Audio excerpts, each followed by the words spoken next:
can put it on the board. Yeah. Team to win the game. Hawks win.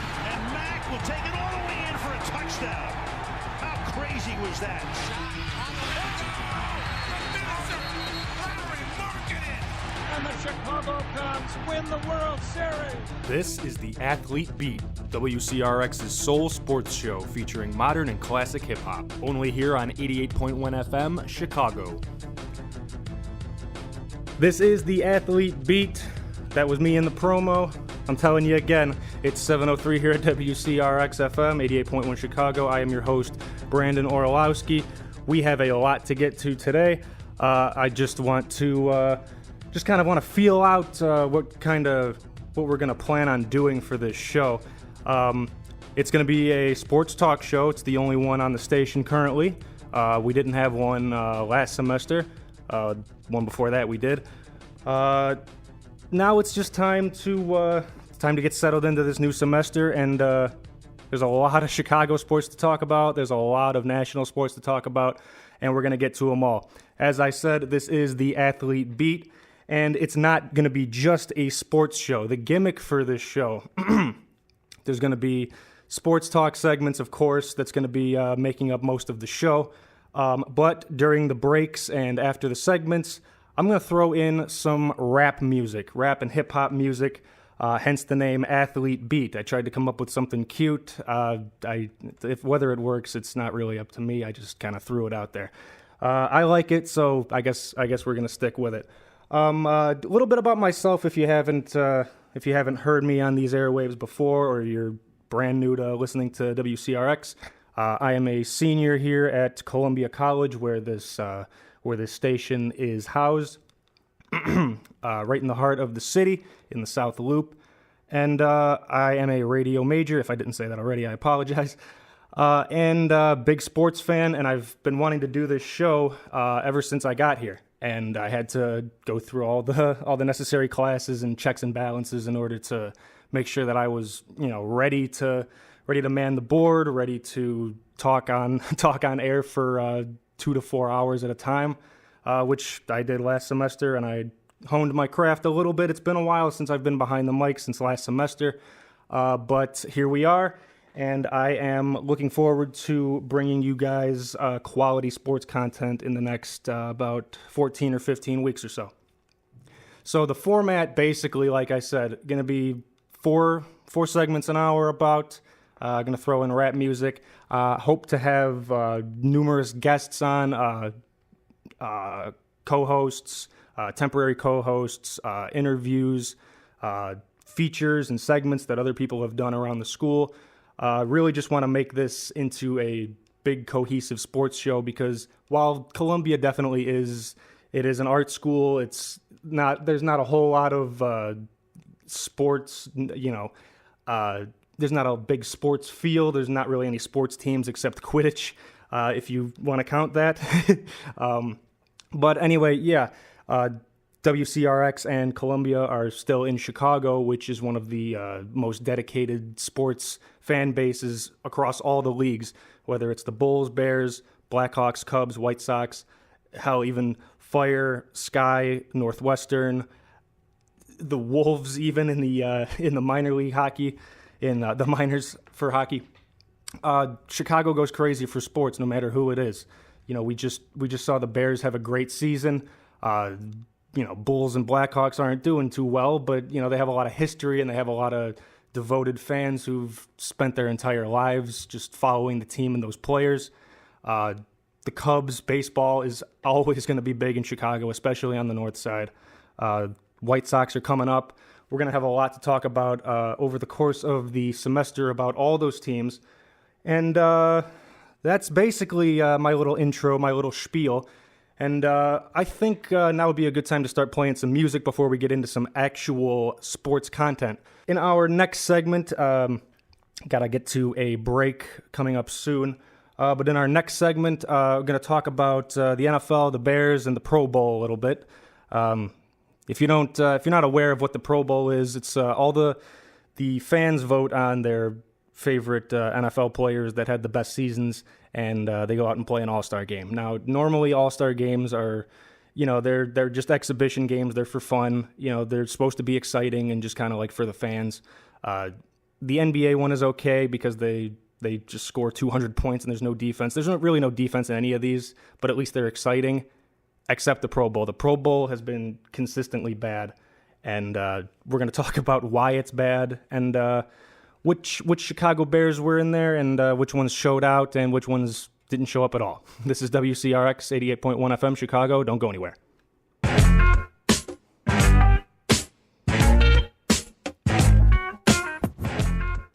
You've got WCRX 716 here in Chicago, Illinois. You've got the Athlete Beat. This is Chicago's, not just Chicago's, WCRX's soul sports show with a little bit of a hip hop flair to it. Now, as I promised, we're going to get into the Chicago Bears and the NFL. It's going to be our first topic of discussion. And, of course, over the weekend, we had the Pro Bowl. Like I said before the break, Pro Bowl is just kind of an exhibition that the NFL puts on the week before the Super Bowl to keep people's interest. But they don't do a very good job of it because the Pro Bowl is just consistently a snooze fest, in my opinion. It's just kind of like... Well, the thing is that the main theme over all of the All-Star games across all the sports is that there's no defense played, nobody cares. People are just trying their best not to get hurt. And if you don't play in the game when you're supposed to, you can get fined and suspended, and it's all a big it's stupid. Yeah, it's at the end of the day, it's stupid. And so there was AFC scored 26 points. The NFC only scored 7. So really, the AFC just kind of went out and did their thing, and the NFC just kind of laid down and died a little bit more than the AFC probably could have or maybe should have if nobody wanted to get hurt. Because actually, on the AFC, Juju Smith-Schuster, a wide receiver on Pittsburgh for the Steelers, he actually got hurt. And it's just, I don't get why they keep pushing the same product. They've tried changing up the Pro Bowl and the rules and allowing it to maybe be a little bit more exciting, but still nobody really gives a damn about it. And the reason that people watch is basically just to see which players on their team made it. And if you're like us in Chicago, they're probably not throwing our guys out there for whatever reason. But Mitch Trubisky played. Tariq Cohen also got the nod as a return specialist. On the defense, Kyle Fuller actually had an interception that was kind of impressive for the Pro Bowl. Akeem Hicks also played. Eddie Jackson, Akeem Hicks, defensive end. Eddie Jackson, safety. And 2 offensive linemen actually as well. Charles Leno, the left tackle, and Cody Whitehair, the center. I don't know how many of them played together on the same snaps. I didn't watch a whole hell of a lot of the game, to be honest. But Mitch threw for 5 completions and 9 pass attempts, only for 34 yards, and he did throw an interception. However, like I said, it's the Pro Bowl. It doesn't really matter, which is why Kyle Fuller. It's like, yeah, you got an interception, but it didn't matter at the end of the game. I wish we could have got another interception versus Philadelphia, but we're not going to get into that. We definitely will. Just I'm not at that point yet. We're not at that point yet. But in regards to the Bears and that loss, touching on it a little bit. Obviously, Cody Parkey is probably one of the most hated men in Chicago at the moment, especially among sports fans. And with good reason. And obviously I'm not cool with going on Twitter and threatening his life and threatening his wife and his family, and just, yes, he screwed up. And I'm not gonna lie, I was mad, I was pissed when that happened. I was yelling. I'm a fan. I got it all out of my system within a few minutes, and the rest of the night was just me being sad. But the anger dissipated, and I don't blame I mean, I don't blame Parkey entirely for the loss because you can't just pin an entire game, especially a playoff game, on one play. Because the Bears didn't really wake up until the third quarter of that game. Mitch Trubisky did not have a tremendous game overall. He finished the game with over 300 passing yards. He had two touchdowns, no interceptions. But he just got into it. He just really got into it at the end of the third quarter. And of course, in the fourth quarter, he led the team down and they scored a touchdown on one of the final drives. But the Eagles then drove down on the best defense in the league, and they scored a touchdown with less than a minute left, and they converted for those 6 points on 4th and 10, which is absurd. They just walked all over the Bears defense, which of course houses Khalil Mack, Akeem Hicks, Kyle Fuller, Roquan Smith, all these players, all these really legit players.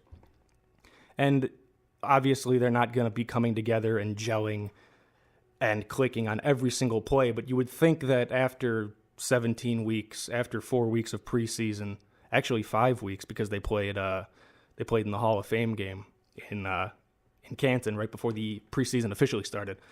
You would just think that they would have their things a little bit more. They would have things a little more together, especially in the final minute, in the final 2 minutes of a do or die playoff game that you were in position to win for most of the game. You know, there's always the adage of playing down to your competition being your downfall, which I've seen Bulls teams do that. I've seen Bears teams do it. You know, this is the best Bears team that I've seen in eight years, because they actually made the playoffs 8 years ago. God, that's how long it's been. 8 years. They almost made the playoffs 4 years ago, even though they went 10-6. But you know, at least that was the reason that we got rid of Lovey and had to sit through Trestman and John Fox. But now we have Matt Nagy. So all is good with the world. Kind of went off on a tangent there, but Cody Parkey, since he missed that kick, the Bears have been in the market basically ever since he missed for a new kicker, whether it's bringing one in on tryouts or going out and signing a actual proven veteran. The Bears signed former Tulsa kicker from college, Redford Jones. Their Bears are planning to work out several more kickers in the next coming weeks leading up to the offseason in March. The problem is, no matter how many kickers they bring in and what they're, if they try one out and they like them a little better than Parkey, or they like them so much better than Parkey that Parkey's an afterthought, Cody Parkey's entire 2019 salary of $3.5 million is already fully guaranteed for next season. Meaning, if the Bears decide to cut him completely, then he's still going to get all that money, and that cap hit is going to remain with the team for that entire season. So they're going to have nearly $4 million in just dead cap money that they can't do anything with, which could hinder signing a free agent or even a draft pick. It's not a whole hell of a lot of money, considering people have been cut on $20 million contracts, and you could slice it any way you want, but Cody Parkey's going to end up winning. He's going to end up winning next season, whether he's on a team or not. Bears are going to try to do everything they can to make sure that they have the best kicker going forward into next season, because that was definitely their weak link last season for sure. Because pretty much everywhere else on that team was basically covered, whether it was a solidified starter impact player like a Khalil Mack, like an Allen Robinson. They had guys like Trubisky, they had guys like Cohen, they had guys like Eddie Jackson who had shown flashes, and you were just waiting for them to take the next step. Eddie Jackson definitely did. I think Tariq Cohen did. Mitch showed a lot of flash, but he also showed a lot of trash. I didn't mean to rhyme that, but but yeah, he's still developing. This was pretty much his first full season under under a competent coach, first and foremost, because John Fox's offense was just vanilla and running Jordan Howard up the middle for 2 yards on first, second, and third down until they had to punt, and that's how we ended up with 5 wins, 6 wins, and just a very, very bad product on the field. Now, we thought when we signed Cody Parkey that we had escaped the days of Connor Barth, and ever since we got rid of Robbie Gould for whatever reason, it's just been a nightmare watching the Bears kicker swing his leg every Sunday. But they also brought in Nick Folk, who used to be on the New York Jets. I don't think he's the answer, but at least they're trying to light a fire under Cody Parkey's ass to maybe get a little better. I don't feel bad, I'm sorry, I misspoke. I don't completely blame Parkey. Like I said, I don't completely put it all on him. However, that is your job. You missed 11 kicks during the regular season, and you didn't even want to come down to Soldier Field and practice because it was too far of a drive. And plus, if the Bears end up keeping Parkey at this point, then they risk alienating the fan base. They're basically, they're kind of stuck. It's either don't have him on your team and pay him, keep him on your team and run the risk of having the same thing happen again, while also possibly alienating your fan base. So the Bears are in a tricky spot there, but we just got to hope and pray that Robbie Gould doesn't get franchise tagged by the 49ers in the offseason. All right, it's 7:34 here at WCRX. You're listening to the Athlete Beat. Once again, I am Brandon Orlowski. I just realized I never gave out the phone number if anybody wants to call in. It is 312-663-3512. Once again, 312-663-3512. I don't know why you would want to talk to me, but it's the option is out there if you want to chime in with a sports question, if you want to chime in with a sports thought as to what I'm talking about in that particular segment. For just warning, I am a one-man show tonight, so if I do not immediately get to your call, I do apologize. I'm trying to do a million things at once. I think it's time to talk about the Bulls a little bit. If you do know who I am and you're familiar, then you know that I am probably one of the biggest Bulls fans around. I'm not going to every single game or anything like that, but I do consider myself to be a diehard Chicago Bulls fan. Started in 2010 when Derrick Rose won the MVP, as I'm pretty sure a lot of people my age did as well, and the rest has been history. Even though they've been bad the last couple of years, basketball is my favorite sport, and just keeping my interest in the NBA. The other 29 teams have been able to do that, but I'm always going to have a soft spot for the Bulls. I'm always going to be a fan. They're from my hometown. They've given me so many good memories. But lately they've been giving me PTSD, and it's just, oh my God. The team is just so bad. The organization from top to bottom is just a dumpster fire, and I just wish somebody with some sense would just go talk to Gar Forman and John Paxson and Jerry Reinsdorf and just be like, what the hell are you doing? What happened? 8 years ago, you almost went to the finals. 4 years ago, you could have possibly reached the finals. What the hell happened? Now we have guys who are barely on an NBA team. We're one of the worst teams in the league. We have one of the worst records. I'm pretty sure we have 10 wins, 10 or 11 wins.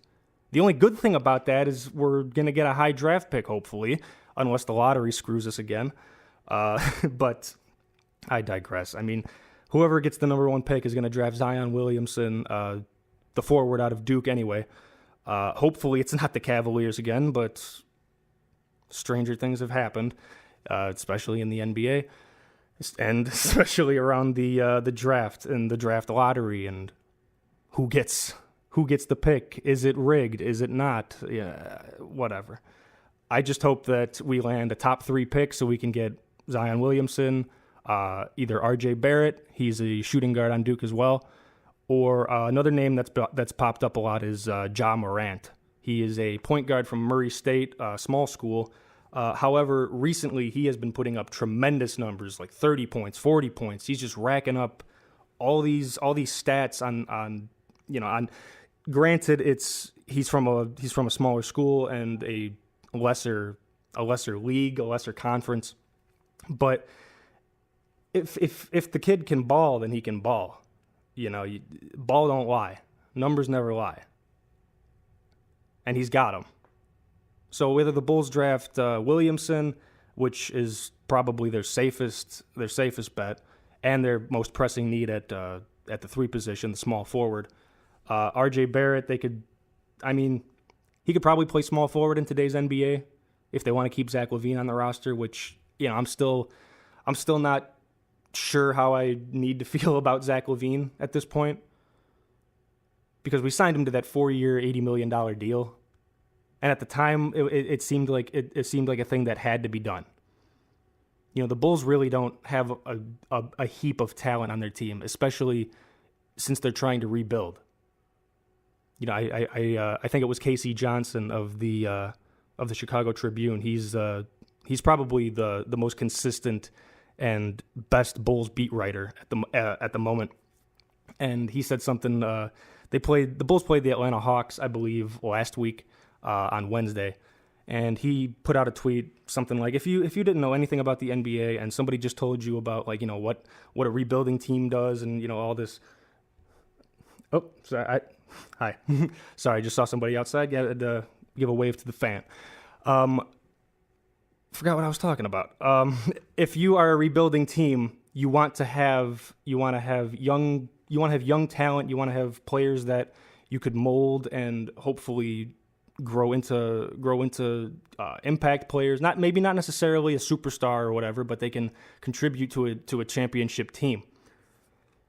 The Bulls don't really have that. They have Lauri Markkanen, who is probably their best player and prospect going forward.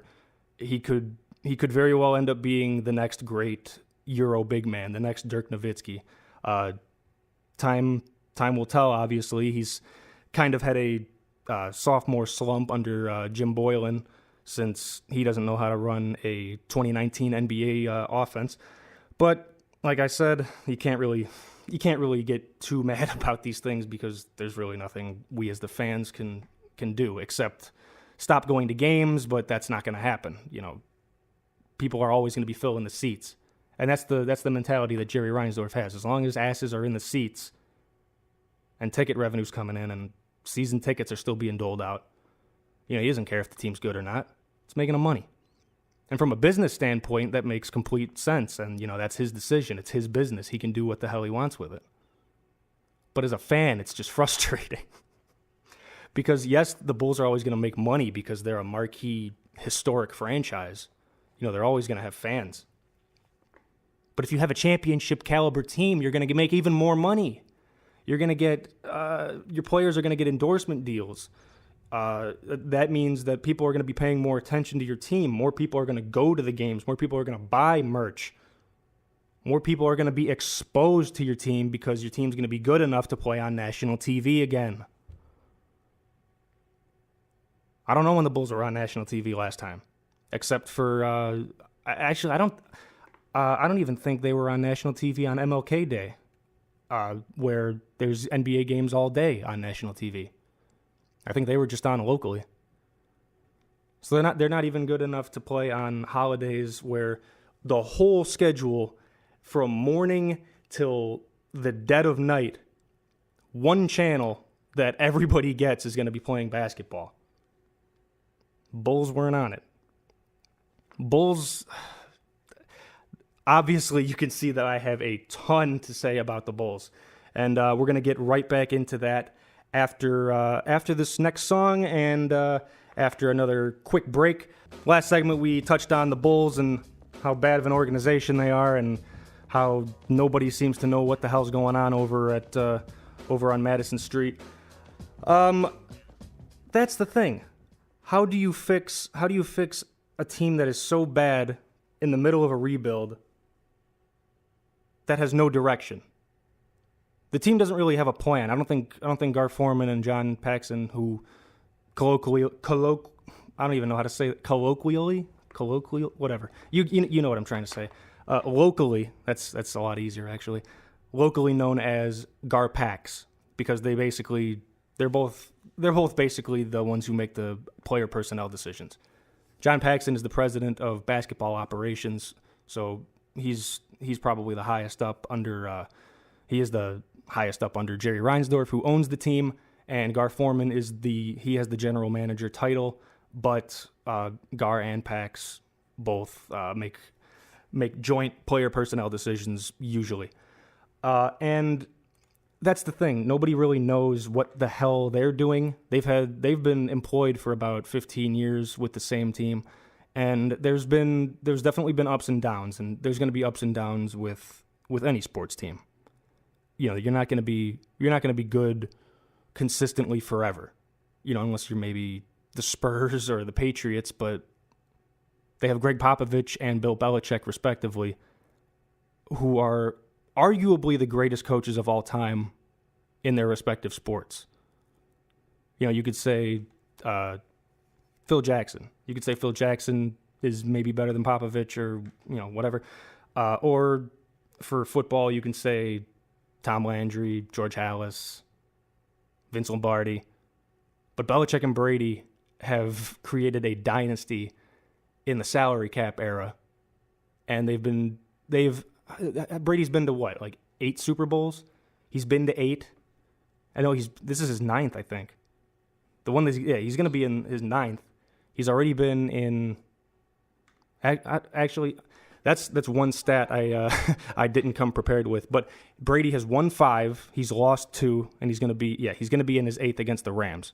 His 2 losses came to Eli Manning and the Giants, which is still kind of hilarious. But still, five Super Bowl rings in a span of about 20 years. That is unheard of. That's not supposed to happen anymore. The Patriots are the only dynasty left, it seems.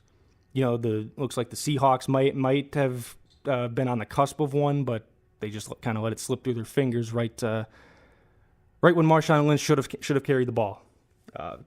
Nobody's ever going to forgive Pete Carroll for that one. It's going to haunt him forever. But back to the Bulls. How do we fix this team? So right now, your starters are Chris Dunn, Zach LaVine, Chandler Hutchison, Lauri Markkanen, and Wendell Carter Jr. Actually, no. Wendell Carter Jr. is out for 8 to 12 weeks with a thumb ligament injury. Had to get surgery, and he's going to be out for a couple months. That's exactly it. They don't have talent on. They don't have a whole mess of talent on the team. And how do you do that? You just got to wait a year. You got to be bad for a year. Wait until the draft. Hope that the player you draft pans out and isn't a bust, which has happened before with the Bulls.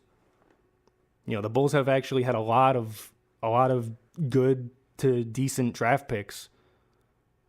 Over Garpax's tenure. Which is something not to sneeze at. They've done a tremendous job scouting players through the draft. They drafted Wendell Carter Jr., who looks to be, once he gets his footing underneath him, and once he shakes the rookie jitters and has a season or 2 under his belt, he's going to be a monster. Lauri Markkanen, like I said, could be the next great Euro big. Zach LaVine has all of the talent to be a leading scorer in the NBA. It's just that he doesn't play really any defense. Now, Chris Dunn, on the other hand, plays great defense, but his offense is hit or miss, and you can't really rely on him consistently, at least that we haven't seen that so far, which is a shame because, I really like Chris Dunn's style of play. He reminds me of Marcus Smart on the Boston Celtics. But Marcus Smart is he's the backup point guard to, I think he's the backup too, because they also have Terry Rozier. But he's a backup guard to Kyrie Irving, obviously, and he runs that second unit, and he's the defensive anchor. He's they like to throw around the phrase true point guard for somebody who passes first, who makes his teammates better. doesn't put a whole lot of pressure on himself to score the ball first, which is what a lot of point guards nowadays do, and that's completely fine. It's just a style of play, not a big deal. You know, guys like Derrick Rose, Russell Westbrook, Kyrie Irving, Steph Curry, their main focus is to score. Maybe not Derrick Rose so much anymore. He's kind of changed his game to fit his style of play at 30 years old at this point. But the Bulls, first and foremost, need to make sure that they get the talent that they need. So they got to be bad and draft a good player. So assuming that they get a good player in Zion or Ja Morant or RJ Barrett, they have to hope that they pan out and become what they were slated to be. Now you have to try to attract free agents, which Chicago has never been good at. They swung and missed on LeBron James, Chris Bosh, and Dwayne Wade. And, you know, people will say realistically that was never going to happen in the first place, that the big three just kind of decided way in advance that Miami was going to be the place that they were going to go. But Wade has been on the record to say that he almost picked Chicago in 2010 instead of remaining with the Heat. So LeBron conceivably could have came here. We could have traded him for. We could have traded Deng someplace to fill out the salary and make everything work. Because a team with MVP D Rose and LeBron and Wade and Joakim Noah, that would have been scary. But they went to the Heat and the Bulls got Carlos Boozer. They spent $85 million on Boozer that they were going to spend on the big name free agents if they decided to come here. But you got to spend the money somewhere, and we ended up giving it to him. And we ended up amnestying his contract. Oof. And then in 2014, we tried to get Carmelo Anthony. In hindsight, thank God that we didn't. But we had to settle for Pau Gasol, who ended up being a very solid Chicago Bull. He was an all-star with us. I just wish he would have played in that playoff series against Cleveland a little more because we needed him. We could have won that series. I still think we could have won that series to this day. But what are you going to do? Now LeBron's in LA and Cleveland sucks again. It's the way of the world. What are you going to do? So the Bulls need to make sure that they need to get rid of any players that they know are not going to be with the team going forward, who aren't a fit. Whether that's Jabari Parker or Bobby Portis, they got to make a decision somewhere. Bobby Portis has had a kind of rough season up until this point. Definitely not what he was last season. After he got in that fight with Niko Mirotic, and then they both had pretty good career years. Niko Mirotic got traded to the Pelicans, obviously, but we got a first rounder out of it, and he seems to be in a better spot. Now that Anthony Davis is leaving, that's a different story, but we will get to that in the next hour. But yeah, Jabari Parker. Quickly before we got to get out of here for a break. Obviously, if you follow the team, then you will know that he hasn't been a perfect fit on this Bulls team. This was supposed to be his homecoming. He's from Chicago. He went to Simeon, won 4 straight prep championships, same school that Derrick Rose went to, and went to Duke, balled out, got picked number 2 overall by Milwaukee, and suffered 2 gruesome knee injuries. 2 ACL tears, I'm pretty sure, in the same knee, which is just absolutely ridiculous. And so far with the Bulls, he's been able to score the ball. He's a great offensive talent, but just like LaVine, on defense is where he lacks severely. You can go on YouTube and find clips of Jabari, quote unquote, playing defense, and it's James Harden level bad of defense. James Harden can score 50 a night, no problem, but he might give up 20 or 25 by himself if he's on that side of the ball playing defense. So even though Jabari has averaged 14.6 points off the bench this season, he's played in 36 games, 37 games I believe. Started 17 of them. They tried playing him at small forward, but he was just too slow to keep up with the other threes on defense. LeBron's 6'8", 250, and he's all muscle, but Jabari's 6'8", 250, and if you see him, he's kind of doughy. Then that's not a knock on Jabari, but you can't play small forward in the NBA when you don't play defense and you're not putting yourself in the necessary shape that you need to be. So Jabari, he'll probably find his way out of here either via trade or just we won't pick up his player option or his team option for next season. So the Bulls need to make sure that they continue to be bad so they can get that top draft pick, and then just focus on making this city and this team and this organization a place to be. The only problem is I don't know if that's gonna happen with Jerry Reinsdorf and Garpax, and especially with head coach Jim Boylan, who is oh boy, he's playing. He's got a playbook probably from about 20 years ago in the NBA. Everybody else is running up and down shooting threes, and we're scoring 90 points. We will get right back into the sports talk in the next hour. Big NBA news. Not only are we going to do Chicago sports talk, of course, we're going to do national things because a lot of big sports stories are not going to be in Chicago because there's usually 30 other teams in the league. So Anthony Davis, if you don't know who he is, he's actually a Chicago native, one of the best players in the league, could be the best player in the league in a couple years. Right now, he's probably top 5, definitely top 10. That's basically up to you and what you think constitutes a good basketball player. If they're just good at scoring, if better all around. Anthony Davis can do it all. He's 6'11" forward, can also play center. He has been playing center a lot lately. He has requested a trade from his current team, the New Orleans Pelicans, also the team that drafted him. Adrian Wojnarowski of ESPN was the first to report that Anthony Davis and Rich Paul have said that Rich Paul is Anthony Davis's agent. He also manages LeBron James, Eric Bledsoe, Ben Simmons, John Wall, high-level, big-name NBA players. Also one of LeBron's best friends. They said that Anthony Davis has no intention of signing a contract extension if they present him with one. He wants to go to a team with a chance to win consistently and compete for championships.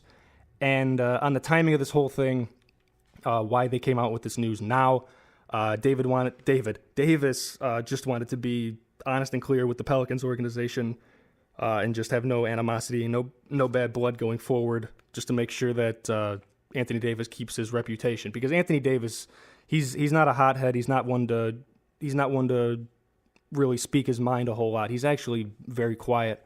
Not Kawhi Leonard level quiet, but he's up there. Anthony Davis is pretty soft-spoken guy.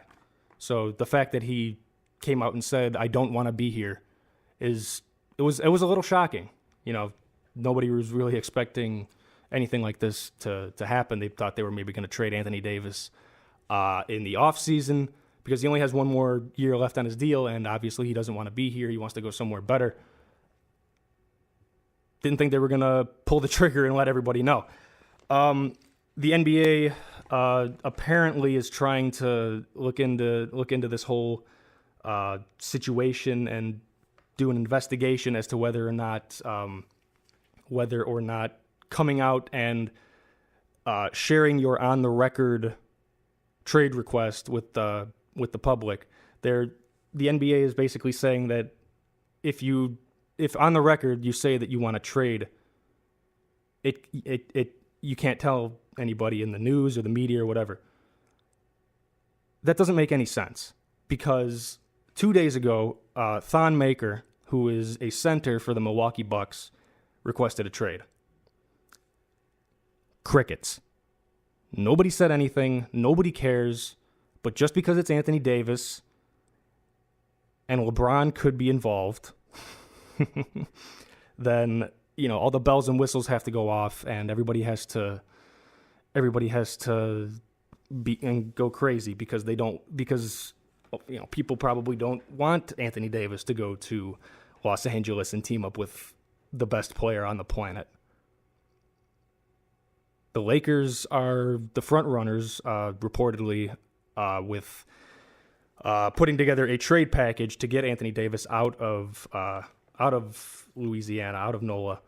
The rumored base for the LA New Orleans trade, the starting point, is reportedly Lonzo Ball, the point guard of the future for LA.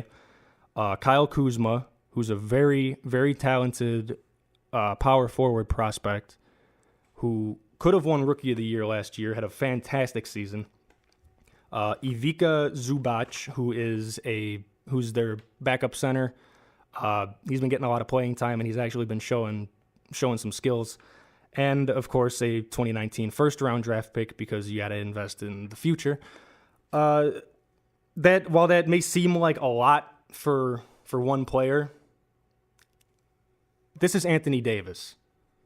Anthony Davis could win Defensive Player of the Year every season if they wanted to give it to him. He could win MVP. He could win MVP, I don't know about this season, but like he's, like I said, arguably a top 5 player in the league. You're not just going to throw out some garbage offer just to see what their response is going to be.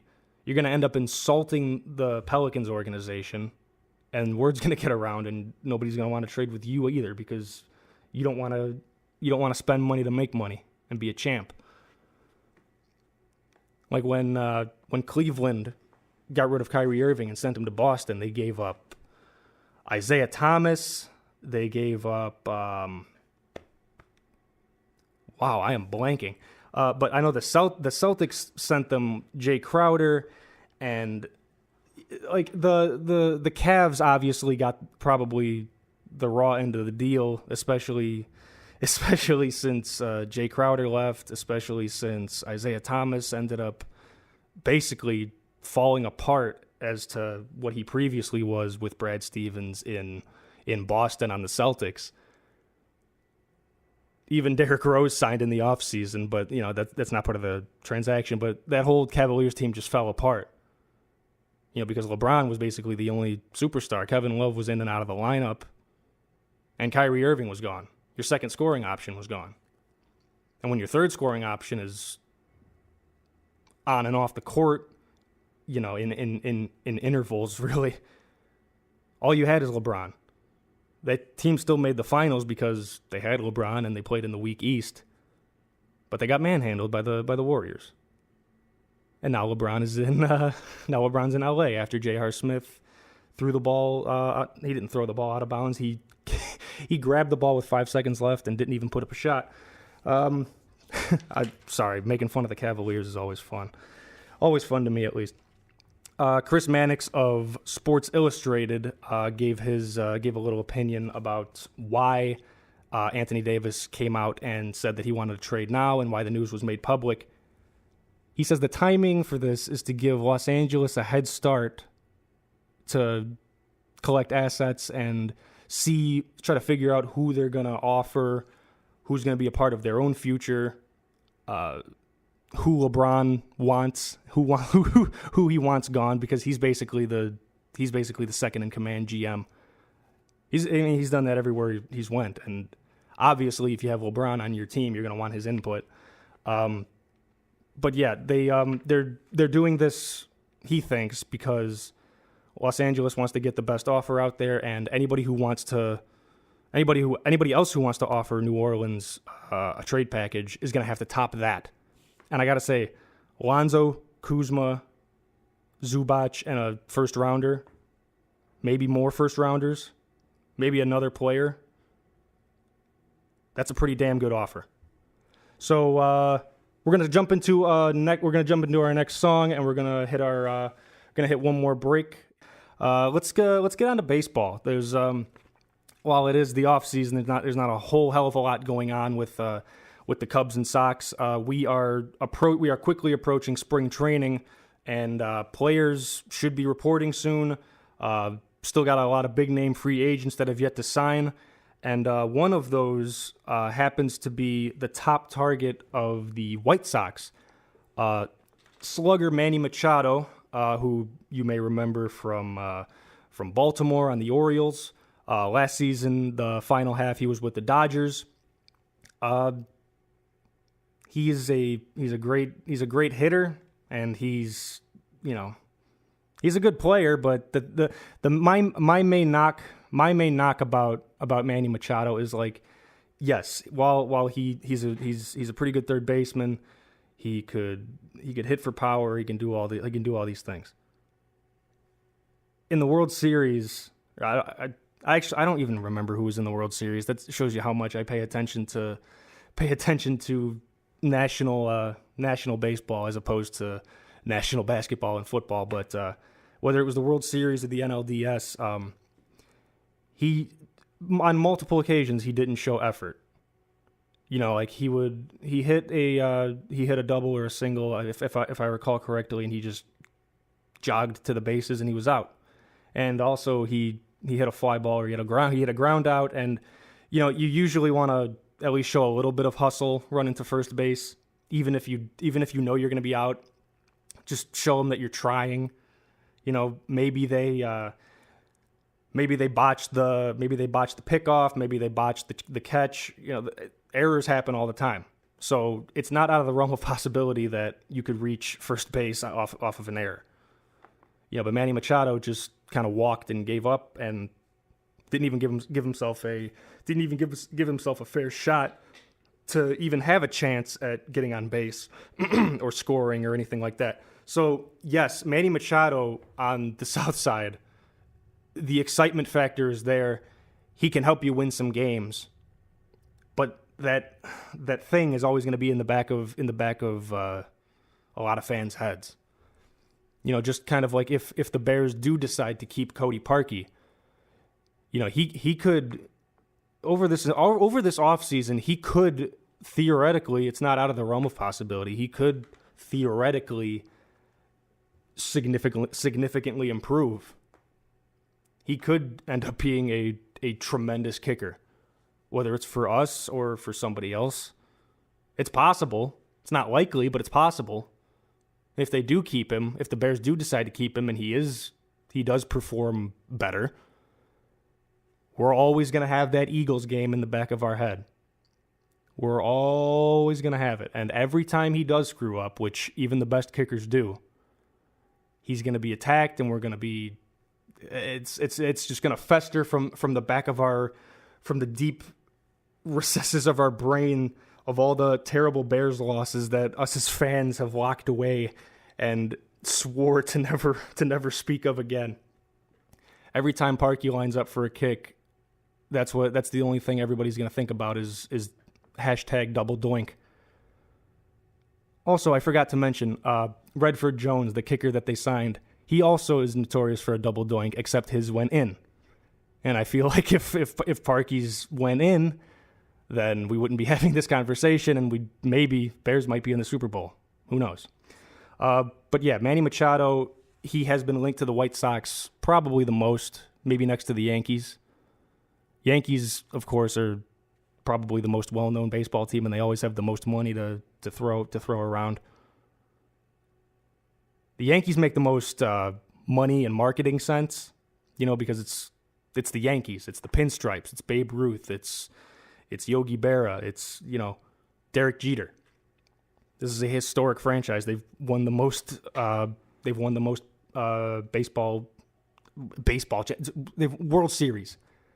God, those baseball talk. I'm not used to it, but yeah. If he wants to go that route, he can go there. The White Sox probably make the most baseball sense. Because the White Sox are coming up and they have holes to fill, and Manny Machado can definitely fill one or multiple roles on that team. There's a lot of young guys, and he could be a veteran presence, even though he's still young. He's only about 26, I believe, but still a lot of young baseball players are 20, 21. So bring in the more veteran presence you have to a rebuilding team, I think is best, because the rookies have to learn from somebody. The coach can't do it all. The camaraderie between teammates is something that's it's almost unbreakable to some people. If you're like Kevin Durant, then not so much. But most other players on their teams, whether they are happy with the situation, they have a level of respect for their teammates, especially their veteran teammates. So they look for that guidance. Manny Machado could probably give that. He's had playoff experience. He's had World Series experience. He knows what to bring to the table. He just has to. I just wish that he would have a clearer head sometimes, when he's making baseball decisions during the game. But I completely, at this point, I welcome Manny Machado to the White Sox because, the White Sox have not been relevant, really, since 2005 when they won the World Series. Since then, they put together some good seasons, put together some winning seasons, but they've never been able to make that leap. I can't even recall the last time they were in the playoffs. The Cubs, on the other hand, they got talent and prospects out the wazoo. It's just that they have a lot of drama and things are problematic, and the pitchers they paid a lot of money for aren't performing, and there's some other skill players that haven't panned out quite yet. It really just comes down to whether or not their star players can perform consistently, because Chris Bryant, he's going to have a good season. He's going to have good seasons for the next 10 to 15 years, but can you make your team better on the field and not just pad your own stats? 2016 they did that. Ever since, it's been kind of out of character, because Joe Madden has kind of put together this winning culture, and these players have these personalities that us as Chicago sports fans have come to know and love and appreciate. So hopefully both teams can figure something out. Hopefully the Cubs can iron out all the kinks that they have within their organization, and hopefully the White Sox can bring in outside help and make baseball on the South Side fun again, because going to White Sox games are such a freaking blast. This is the Athlete Beat, WCRX's sports and rap show, 7 to 9 p.m. every Monday. Just got through with some baseball talk, some Cubs and Sox. Manny Machado could be on his way to the South Side. Cubs got some work to do if they want to be perennial contenders, which they looked like they were going to be in 2016. Last couple of years haven't been so hot, but what are you going to do? Another team that hasn't been too hot that we, as Chicagoans, really thought was going to last forever. We thought it was going to last forever. We thought the Blackhawks were just going to run roughshod on the entire league for forever, really. As soon as we signed Jonathan Taves and Patrick Kane to those 8-year deals, which were, I believe, for about $80 million each, we thought that was it. We just locked up two of the greatest players in the league at the moment, and we had guys like Duncan Keith, Jalmerson, Seabrook, Crawford. Seemed like everything was lined up to just be the NHL's next dynasty, which at the time, you can make that argument that the Blackhawks of those years definitely are a dynasty. I think they are as well, because with the NHL salary cap being as strict as it is, winning it 3 times in 6 seasons, 3 times in 5 seasons actually. No, it was 6 seasons. 2010, 2013, 2015. Could have won it in 2014 if the goal didn't go off Nicoletti's back. However, like I said, we try to keep those losses in the deepest crevices of our brains. But Blackhawks as a team, they've had a very rough season. Joel Quenneville was canned earlier this year in October, and while Jeremy Colleton has done his best, It's hard for any coach to come in, whether they've been with the organization, whether they've been with the NHL team or they've been in the farm system, just a part of the organization, jumping in and taking over someone else's team that they've already established and they've tried to bring it play Q's style of hockey. It's hard to just jump in and take over. That goes for anything. That goes with any kind of task or project. Obviously Colleton was the Rockford Ice Hogs head coach, but they're in the AHL. Colleton doesn't have any NHL head coaching experience, so I think a lot of people seem to be, people aren't necessarily angry at Colleton. It's just that firing Q was a boneheaded decision by Stan Bowman and the Hawks brass. A lot of people say that it was just kind of like a chest puffing ritual for Stan Bowman to fire him. Kind of like a couple years ago when Tom Thibodeau was still the coach of the Bulls. He had an assistant coach, Ron Adams, who is now the assistant coach of the Warriors, who keep winning championships. But Ron Adams was Tibbs' right-hand man and really like his best friend, on the team, I guess. They clicked. They're both great basketball minds, and they fed off each other. But for some reason, Gar Forman decided to can him one day, just because, in his press conference, he said, I did it because I can, and I felt that we needed to make that change. Just kind of as one of many FUs that Gar Forman gave Tom Thibodeau on his way out, which kind of sucks. Just like the Bulls and Gar Packs. Ugh. What are you gonna do? There's just so much animosity. There's a lot of animosity when the teams are bad, but that's kind of what being a sports fan is about. Because once the Bulls are good again, everybody's gonna forget all the bad times, and they're just gonna enjoy the championships. Hopefully that happens.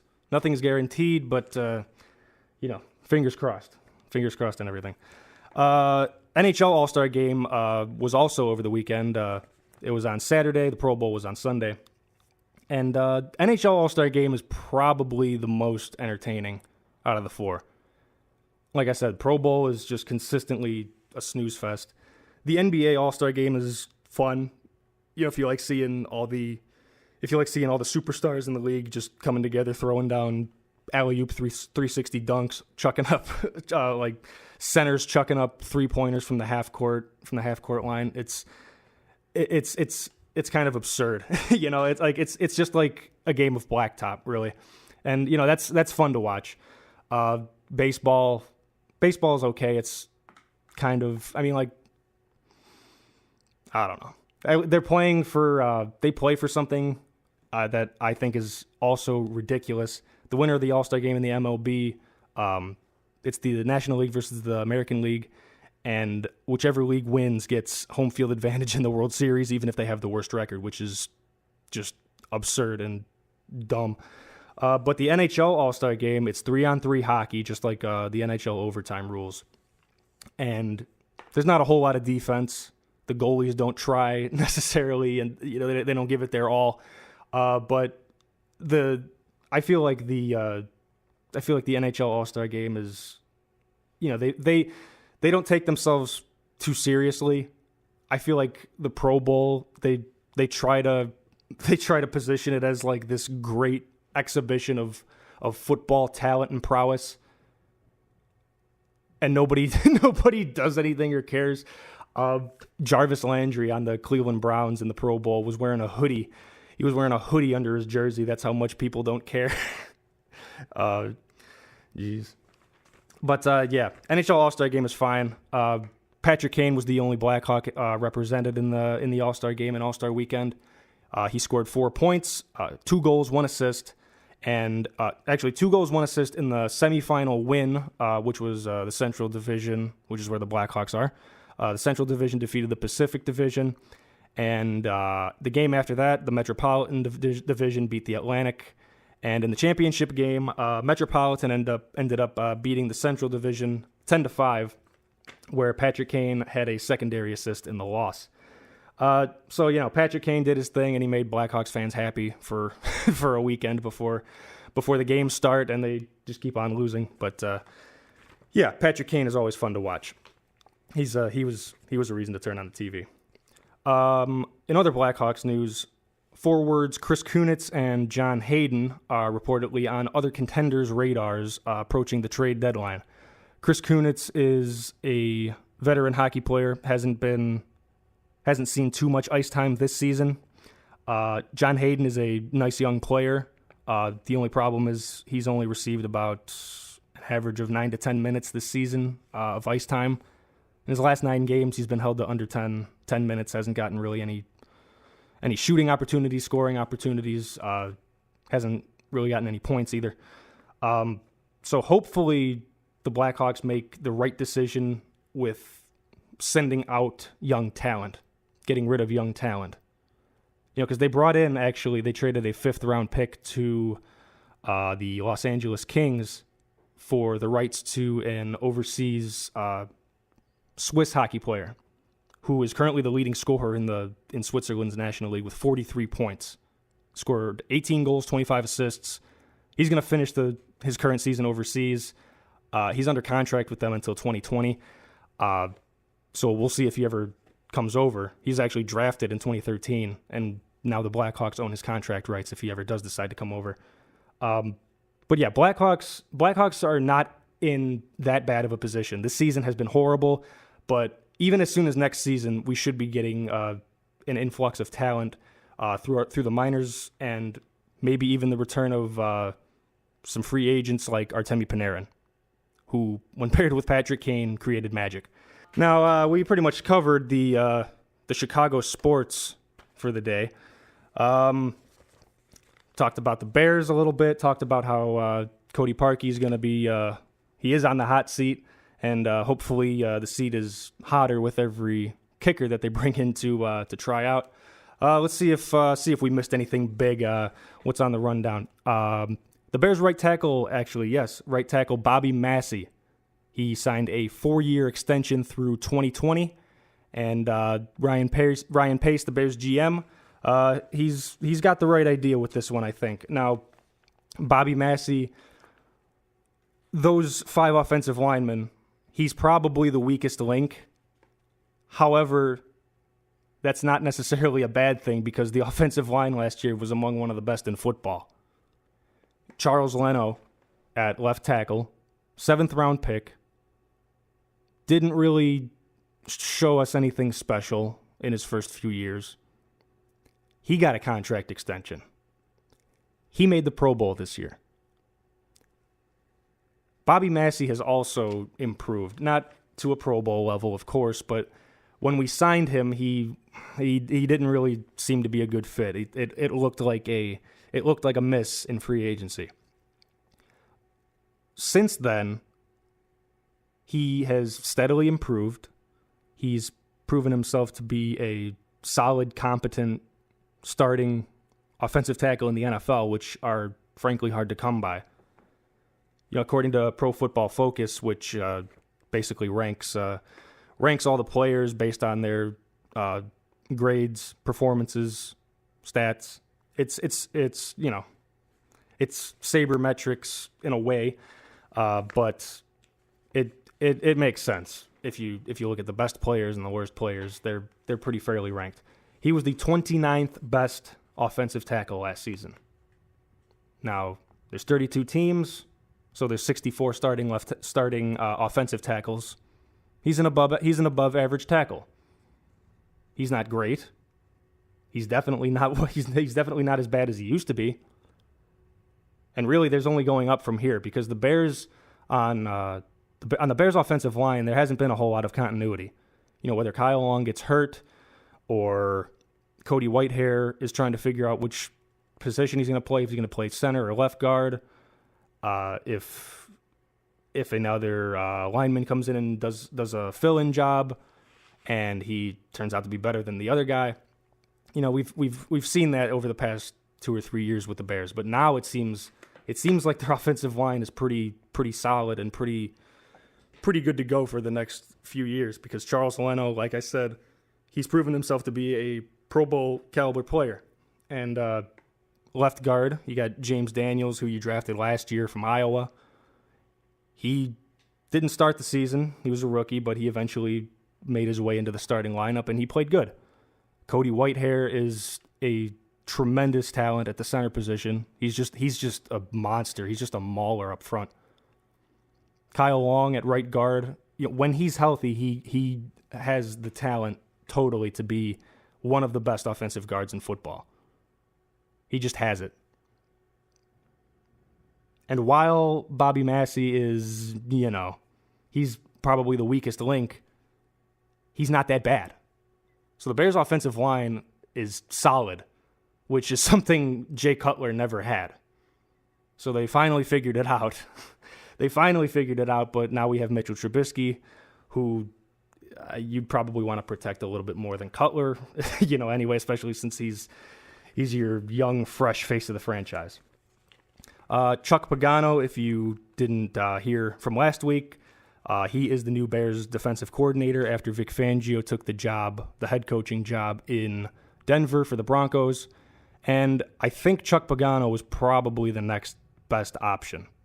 He also runs a 3-4, wants to attack offenses. One of his quotes from his introductory press conference was that he's like, can this team be great? Can it be better than it was already this past season? Can it be one of the best defenses ever?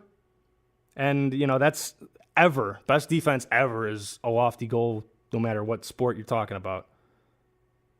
But it's, when you look at the team and you look at the players, and they're all so young, and they're also, they're just dripping with talent, and they're under contract with the team for the foreseeable future. That's going to give time. That's going to give guys time to mesh and make themselves better and hone their own crafts individually and as a team. And you have Khalil Mack, who's basically 3 players all packed into one. That opening Packers game when he was on, he was with the Bears for 4 days, was not in, quote unquote football shape. And he had one of the best halves of an edge rusher I've ever seen against the Packers. It was insane. Chuck Pagano, he was the Ravens defensive coordinator in 2011 before he became the head coach of the Colts. And the defense he had with Baltimore was the 3rd best in the league. And last year with the Bears and Vic Fangio, they had the 1st best defense in the league. Ravens were 2nd in rushing defense, 4th in passing defense. Bears were 1st in rushing defense, 7th in passing defense, and also 1st in turnovers. That Ravens team had players like Ray Lewis, Terrell Suggs, Ed Reed. We have players like Khalil Mack, Akeem Hicks, and Eddie Jackson. So it's definitely possible for this team to elevate to an even higher status than last year. Whether or not they become, the next 85 Bears is still something that is yet to be seen. But if there was ever a Bears team to rival the lone Super Bowl champions, the lone Chicago Super Bowl championship, then this is probably it. Now, Super Bowl is this upcoming Sunday, and we will be talking about the big game next Monday when we have our next show. That is going to be a wrap. Let me give my prediction real quick. I think the Patriots are going to win. I think Tom Brady's been there. While the Rams defense is scary, and as much as I want the Rams to win, as much as I'm rooting for Jared Goff and Aaron Donald because that team is just exciting to watch, probably going to go to the Patriots again just because it's Tom Brady and Belichick, and they seem to be locked into just a different wavelength right now. So I think the Patriots are going to come out on top as much as I want the Rams to win. All right, this has been the Athlete Beat. My name is Brandon Orlowski. I have been your host. You can tune into this show every Monday, 7 to 9 p.m. On 88.1 FM in Chicago, or on the TuneIn radio website or app. It's WCRX. You can follow us on social media at WCRX-FM or Chicago's Underground on Facebook. And you can also follow me across social media at Brandon Orlowski, pretty much across all the platforms as well. And if you want to ever ask us a question, you can hit us up on Twitter, you can hit us up on Facebook, you can send it to me directly, or you can send it to WCRX. I'll see it somehow. We're just going to play one more song out of here, and then we will see you next week. I want to thank all of you for tuning into this first episode. Next week, we're going to talk about the Super Bowl and anything else that happens. And hopefully, I have some guests in the studio with me to make the show a little more lively. Once again, Brandon Orlowski, this has been the Athlete Beat on WCRX 88.1 FM, Chicago.